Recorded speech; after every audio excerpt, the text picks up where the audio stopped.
Right, so joining me now on the Screen Lately show is a very good friend of ours, me and Claire's. He's someone that we have known for quite a while. And the last time I met you, Clint, we were talking about Soon Come.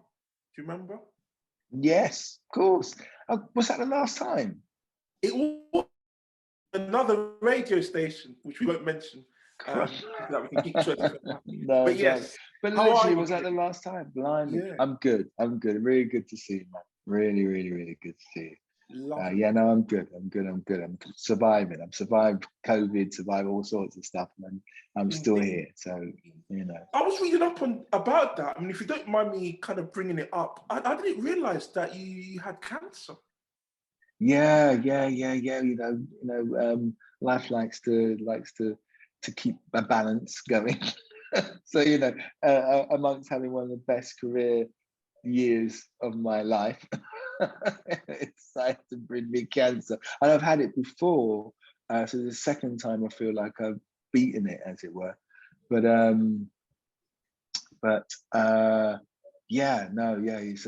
it's a thing that illness, the body, is something that we all have to more than live with. We have to look after and reconcile ourselves with. This whole career thing, this hamster wheel that they've got us on. Every now and again, life just makes you just sit down and be quiet. It's quiet. Sit down. What you think say nice? Sit down. And is that something that you've been conscious of before the cancer happened, in terms of looking after yourself? Because, like you said, the hamster wheel can make you not focus on the more important things like health. Yeah. I mean, I suppose the hamster wheel is also about survival. So, as a working class man, it's with a family, it's not necessarily just a choice thing that I feel like I have to bust myself to continue working. It's an imperative. It's an essential part of me as a working class man. So that you have the two to balance. I mean, like you said, it's been since the last time I met you. I wouldn't say that your career's kicked off. It's just that it's just gone into so many visible places that the whole industry is just like, Clint Dyer, he's the man. I'm paraphrasing here. I'm sure people have had so much more greater platitudes for you. As I said in my intro, you've done so much before the last 2 years. I mean, for those that work, the great work of Clint Dyer, how did it all start for you? And then, if you can, bring us full circle to the moment you got your Bafta nomination. What you mean the recent stuff? Do you mean the recent stuff in terms of leading to the Bafta, or how do you mean? Where should I start? If you can, start back from Cherps. Should we start from Cherps? Okay, yeah, that's an interesting place to start. I've been around for a while before Cherps in terms of laying the foundation, and that's what's kind of interesting that you start with Cherps, because Cherps was the first lead part I did in the film. And so that undoubtedly was a launch pad to better roles on TV, to me understanding the independent spirit of making black work, and that you needed to have some kind of gusto and some kind of will. You had to will things into existence back then, if we were actually going to see black people at the center of a project. And so I remember I was filming Sus on weekends whilst I was directing The Big Life at Stratford East. Wow. Yeah.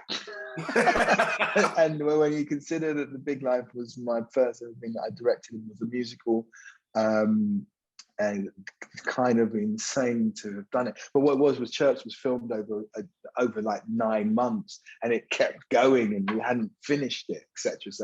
So for Cherps to have done as well as it did in terms of getting into festivals, and you played it at your festival, and we eventually sold it to the BBC, making it one of what I think it was the first independent black film to be bought by the BBC. It's a little known fact, but and then for the Big Life to end up going to the West End, there was a point where I had a thing called momentum, and I think that's kind of where the issues have been with my career to date. Is this?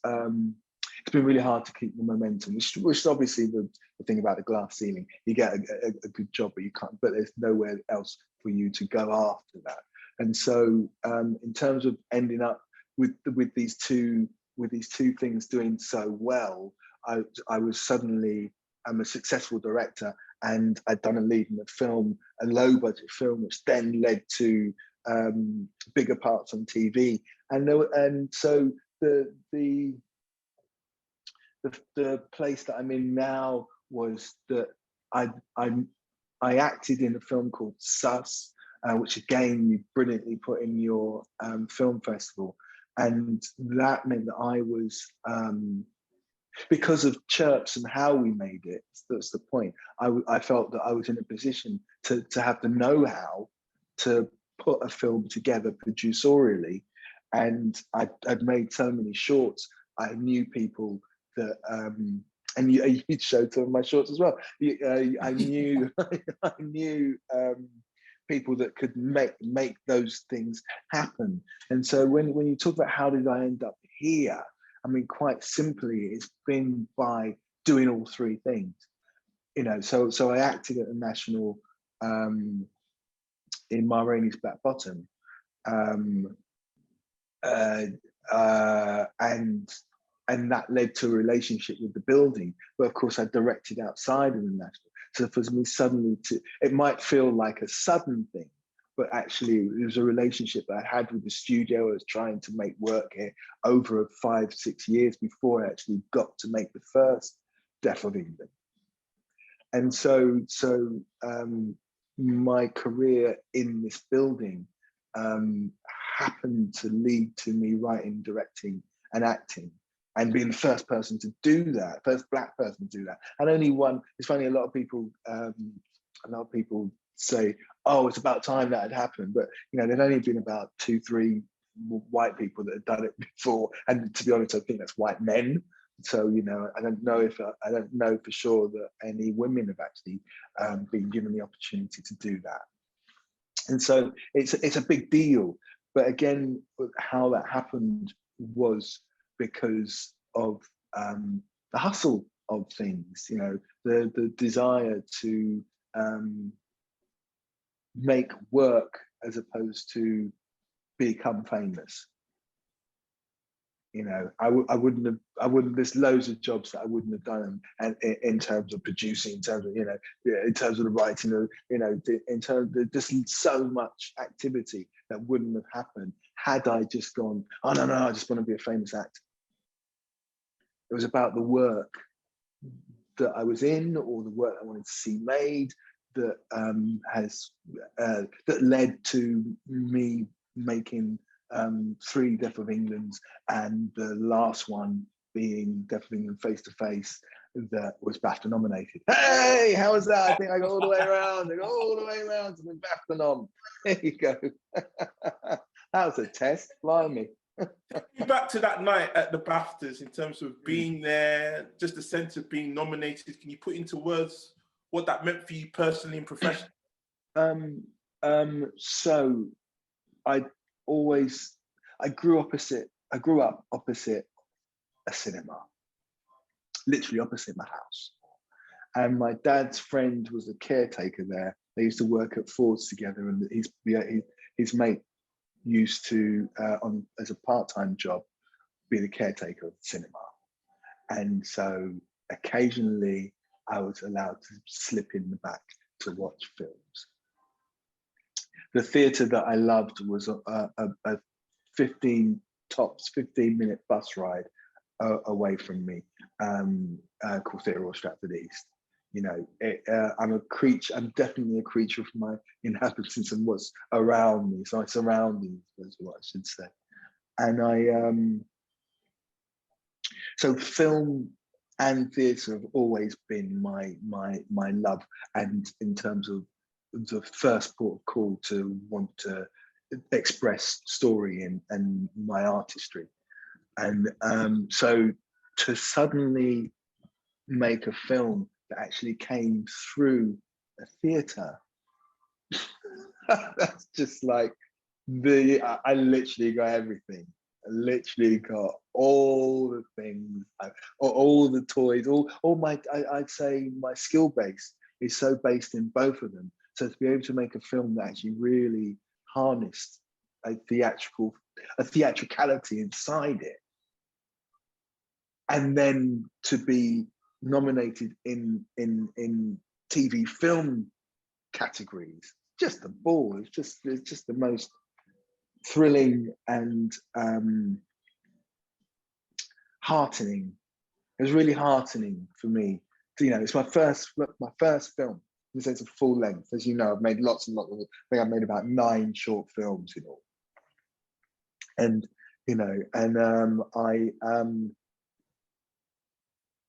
I just never saw it coming round that way. Never saw that, theatre would be the place that would give me the opportunity to do the complete opposite, or in some terms, the opposite of film. So I was overwhelmed.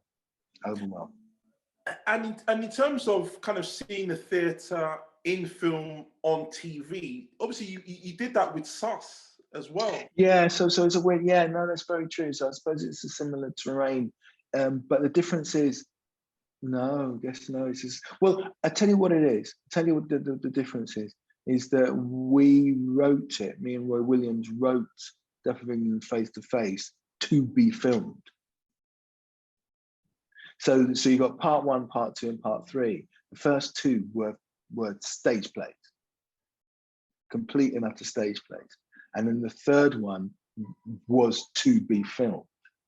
So the difference is that the way that we shot it, the way that we approached the writing, the way that the way that I knew I was going to articulate it as a filmmaker was there from the first time that I wrote a line in Death of England Face to Face. So whereas when we made the film of Sus, that was a play that we were going, right, how do we make this play translate onto film? So it was a different kind of question, a different kind of way into the making of it. And talk to me about the part Sky Arts played. They were amazing. They were amazing in the sense that they just trusted. And again, this is a real testament to Rufus Norris. One of the only and biggest steers he gave me was he wanted to make a film that could only be made at National Theatre. By that, using all the technology and the knowledge and the things that we had, the stagecraft. When I say stagecraft, I mean the abilities that the theatre has to create space to be filmed.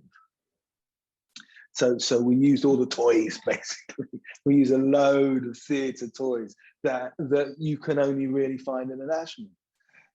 And then to couple that with Sashi Kasum's cinematic cinematography, I literally had all the toys. It was kind of a treasure trove. It was a treasure trove. Yeah, I mean, in a lot of ways, one of the issues was actually trying to pare it down so it all made sense in terms of the type of story we try to tell, the way I wanted to tell the story, so that all of that so it didn't feel like a lot of gimmicks. And that was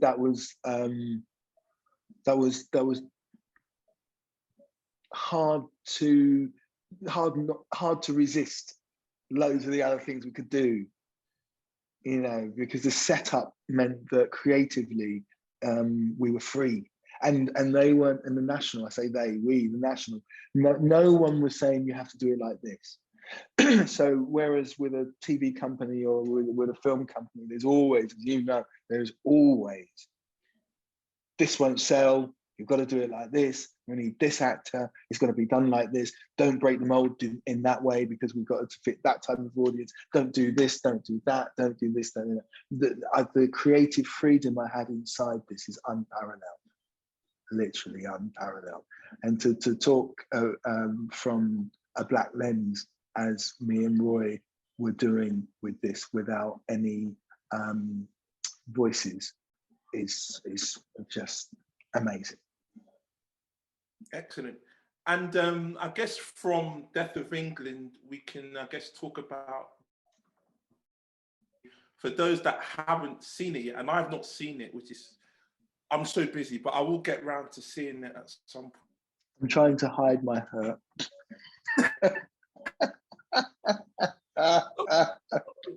You know, God, the man tell me that in front of people. Before we get to Get Up, Stand Up, yeah, let's change the subject. Yeah. I've only ever been to the National twice in my whole life. The first time, outrageous, man. You know it belongs to you. You know that. You know your taxes paid for it, right? You know it belongs to you. I know. Your taxes paid for it. I know. I'm a sticker on that. No. I've only been there twice. Rainey. Right, brilliant. And the launch of Act for Change. Do you remember the Act for Change? Yeah, of course. Yeah, they launched that, the National, and I think Rufus was questioned on stage, if I remember. You know what? The signal just went just on the last bit of that question. Could you describe the experience of going to the National and experiencing? Do you mean actually as an audience, as a punter, or do you mean as an artist? Punter and then as an artist. Oh, right. We know what's amazing about the National. You know those things where they say location. You know, apparently, what's his name? Michael Caine. You know, he looked at the script and it depends on the location as to where he's going to do it. There's an element. Yeah. There's an element of, as a punter, what a night out. What a night out to be able to walk across Waterloo Bridge. That's if you're coming from north, obviously. But in my experiences, you walk across Waterloo Bridge, beautiful bridge.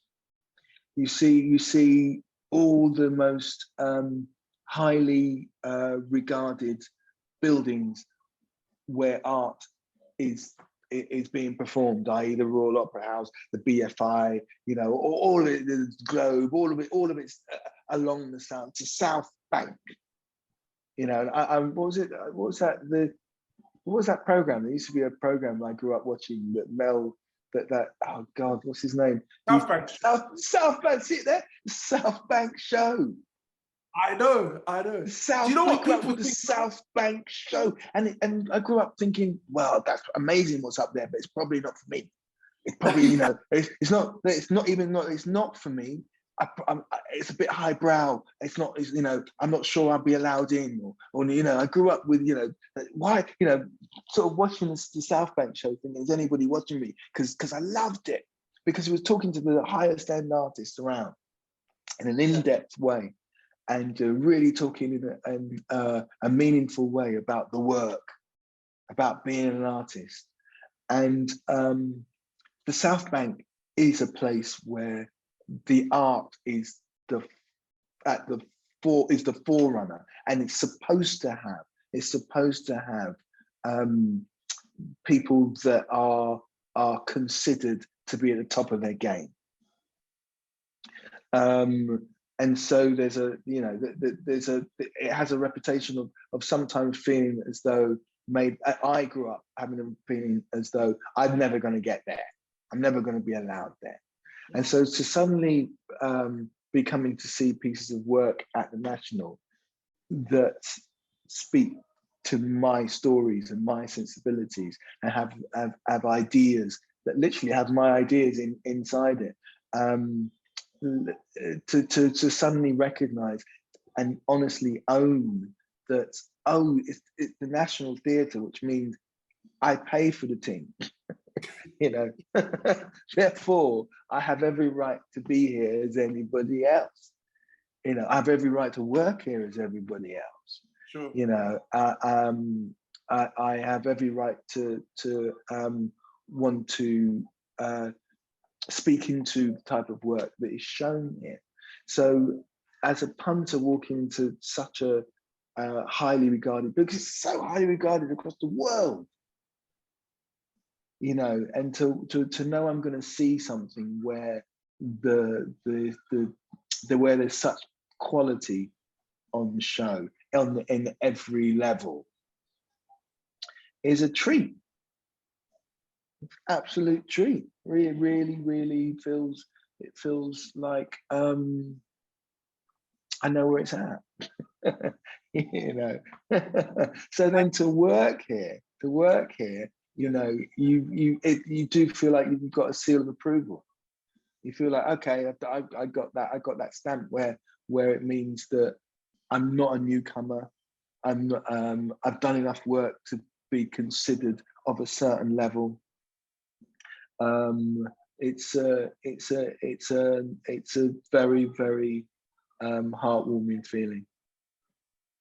And I didn't say it's the best. I just say that, you know, you know, but you know what I mean. You know what I mean. There's not an ego inside the comment. It's me translating that there's something about a national building and the South Bank that emanates that. You know, obviously I've worked at loads of buildings where I feel like I've worked with the best in the business, you know, and that could have been at Stratford East or the Bush, or, you know, do you know what I mean? It's a funny thing, but the South Bank holds a certain mystique and a magic. It's quite heartening to hear that, because as we were talking about the South Bank show, that program was one of the reasons why I entered film and TV. I talk about the legacy of Menelik Shabazz. Right, there you go. Why I chose this vocation and calling. Wow. Because of Melvyn Bragg. And Melvyn Bragg was someone that I wanted to be, in terms of that person, right. that would meet all these great creatives and just kind of find out what makes them tick. Wow. What goes on in here. And to me, Melvyn Bragg will always be that person that kind of makes me wake up in the morning. So I'm glad you mentioned the South Bank. Yeah, it's fascinating. It is. And you know what? It's the first time. It's funny how questions spark the thought. I hadn't connected with the South Bank show, and of course it means so much, and it's emblazed on our forehead. You know what I mean? Yes, it's the South Bank, man, and that's definitely one of the reasons. And that building as well, the LWT building, they've now sold off, which is incredible. Yeah, the one next door, exactly. Now I know. You know, and you know, and also they're epic. I mean, everything's epic. The size of it is epic. The size of the stages are epic. You know, and that, you know what, in terms of talking about the best and all that, which is also always a crude term, what it has to be acknowledged, which is just a fact, is the size of the stages are bigger than anybody else's. Right. The amount of seats are bigger than anybody else's. You know, there's 3 massive theatres inside one big building. Right. And so once you kind of once you like scale, you know, you can talk about and again, you know, it feeds into me and my love for film. And growing up opposite an ABC cinema, you know, the size of the cinemas back then were massive, and I was the guy who sat right at the front. I wanted my whole peripheral vision to be the screen.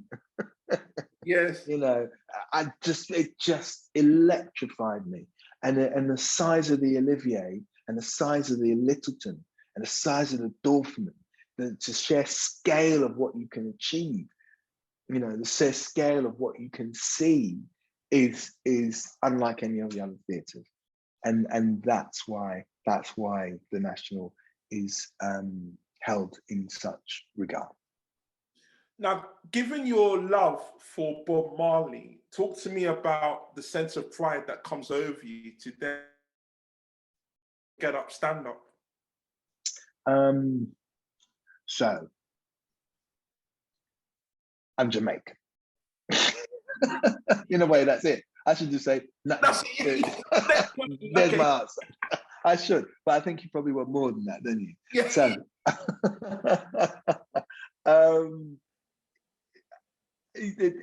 my dad, I grew up listening to reggae. I grew up listening to, and when I say grew up, I mean from a kid. The first music I'm hearing in my house, my first experiences of music and understanding lyrics and understanding that songs could be witty, political, funny, dangerous, have deep philosophy behind it, that could an artist, you know, it was the first artist I really realized could straddle being completely popular whilst being completely on the fringes of society.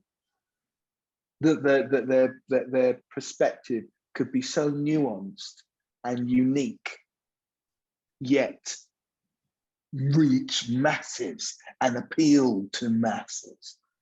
You know, you got to remember that. I mean, still, I suppose it's illegal now, but you got to remember, you know, for a poster to have a picture of a black man with dreads and a massive spliff hanging out of his mouth, and for it to be in my house, and my dad and my mum say, "Oh yeah, it's all right, it's Bob."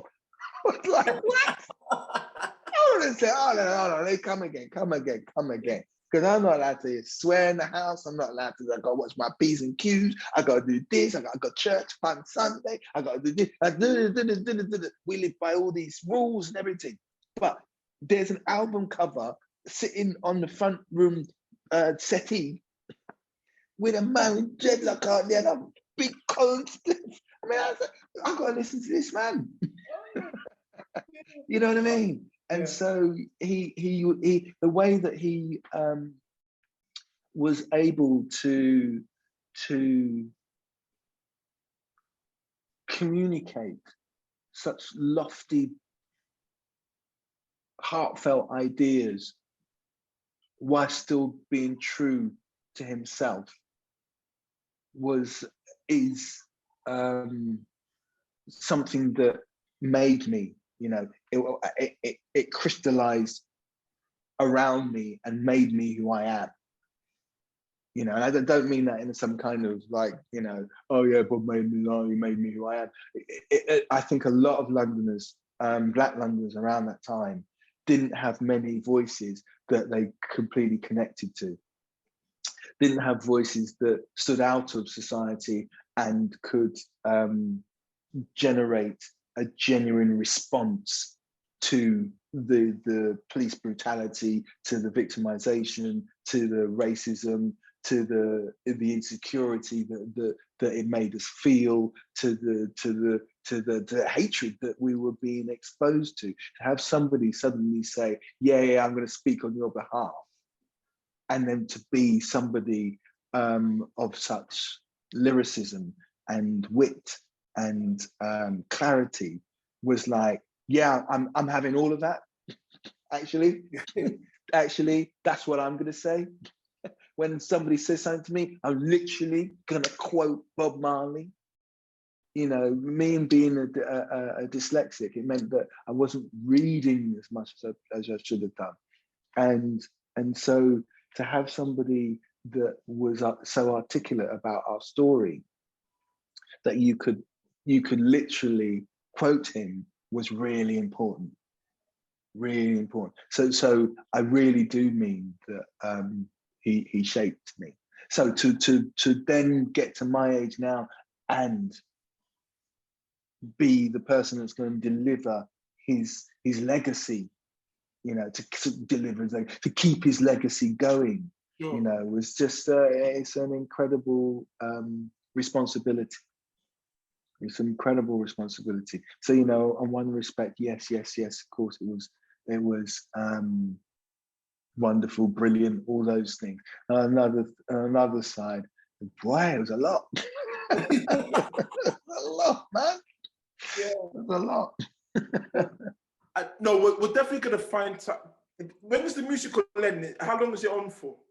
So the musical is still on. Well, the great thing is it's been, as you know, it's been a success. You know, it's Olivier winning a gazillion What's On nominations. We're packing it out, and they keep extending the date for it. So now it's still booking till January, and you know, audiences are just coming out elated. You know, they're having an awakening. They're feeling like, you know, they've cried, they've laughed, and they come out happy. You know, and that for a Black experience musical is to know that we can go through all those particular emotions and still leave the place going, yeah, I feel good about that. Is a big thing. The big thing. And so people are coming in droves, they're coming with their families. What's also amazing is you forget the reach of Bob Marley. So, you know, he was reaching tens of thousands, millions. You know, there's a picture that goes around online of a gig that he did in Italy, which there's like 100,000 people there. It's just insane. It's just insane. You're just kind of like, man, this guy's reach. And so in terms of the audiences, we've got audiences that are really diverse, young, old, white, Black, Indian. You know, it's a pleasure just to be in the audience itself, to kind of recognise, oh yeah, this is London. Yeah, this is the world I live in, actually. You know, so that's a beautiful thing. Excellent. Now, just talking about full circles, because we've had quite a few full circles this interview, about Soon Come, the Windrush kind of chronicles. And I was just saying on social media, 2 years since the BBC aired Sitting in Limbo, which was written by Stephen S. Thompson, who tragically passed, or his death was announced tragically just last week. And Stephen, I don't know whether you know Stephen at all? No, I didn't know. No. So Stephen was someone who had a short film which we showed at the festival. And then off the back of that, he then developed Sitting in Limbo, which then went on to win a Bafta last year. And then Stephen passed away sad. a couple of weeks ago. Massive shock. Stephen's someone that I have a lot of time for.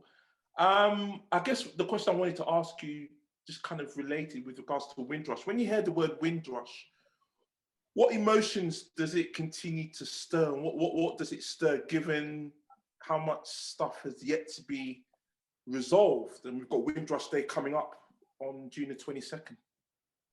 Well, you know what? It's a funny thing, because, you know, as you know, with the Big Life, I felt like it was the Big Life was about the Windrush, and they literally come over on the Windrush. And in some ways, what we did with that was turn something that has some very sad and troubling aspects to it. We turn that into something really beautiful and quite positive, and something that held us all in such high esteem. So when I hear Windrush, I don't always associate it with the painful narrative that is obviously attached to it.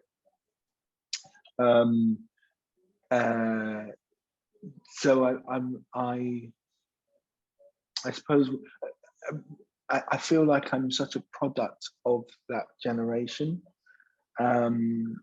Even though my mum was always at pains to make me know, me never go up on board, you know, me fly when I come over. My mother wouldn't let me. You know.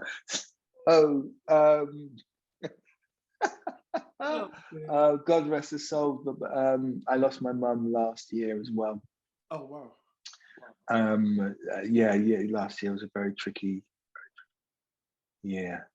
And so as a product of the Windrush.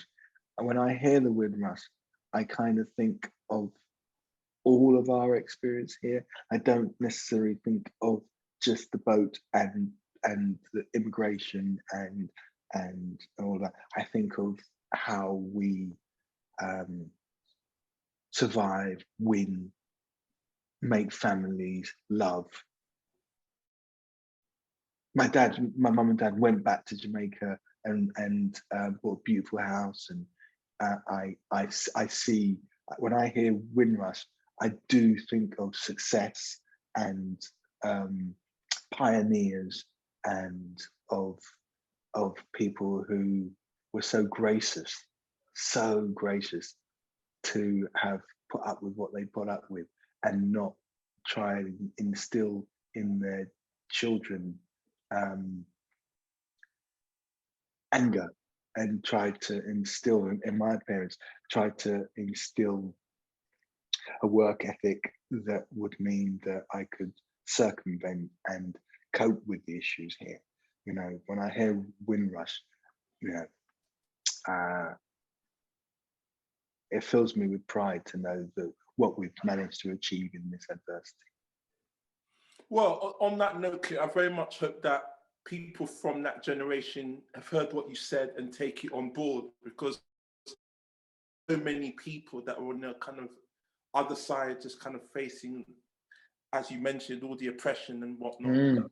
You know, there is a flip side to everything in life, and you're a living testament of that. And, yeah, well, I suppose what I'm saying is, what I'm really saying, it's not even the flip side. I'm saying it's all of it. Yes. It's all of it. It's all of it. You know, I can't separate myself from the bad stuff, and neither can I separate myself from the amazing stuff that we've achieved. You know, it is literally, you know, it's our experience. Clint Dyer, we could go on forever and ever. It's a 2-hour show. What I am going to say to you, we have other guests, and we've got tracks that we need to play as well. Okay, my friend. But listen, what I am going to say to you is, right, Deaf of England, face to face, Deaf of England, Delroy, and Deaf of England are on NT at home. And that means you can watch it on your computer, Emmanuel. You have no excuse. You can literally type a few things from your computer right now and access Deaf of England. You can watch all three. You don't even just have to watch the film. You can watch all three. They are all there. You can see the trilogy, 1, 2, and 3. You can binge it. But if you want to just watch the film, you can go straight to the film if you choose. But I know if you watch the film, you're then going to want to watch the first one. So you might want to just watch it in order. But now that I've told you that, I know you have no excuse. So I hope, like the people that are listening to this, all those people that have yet to watch Deaf of England, you can watch it right now on NT Home, and I will definitely at home for sure. Please do. I know some friends of mine. Oh, I've lost you there. Sorry, say that again. Oh, I lost you there. I know with Get Up, Stand Up that there are some friends that I know that so want to see the show as well. So that will be on our to-do list as well. Clint Dyer, brilliant. It's always been a pleasure speaking with you. Thank you for your time today on the Squee Lately show. It's been a pleasure to be here, man. Pleasure to be here. You'll always be my Melvin Bragg, man. In fact, you're better than Melvin, man. You're better. And that's on recording. That's excellent. Yeah.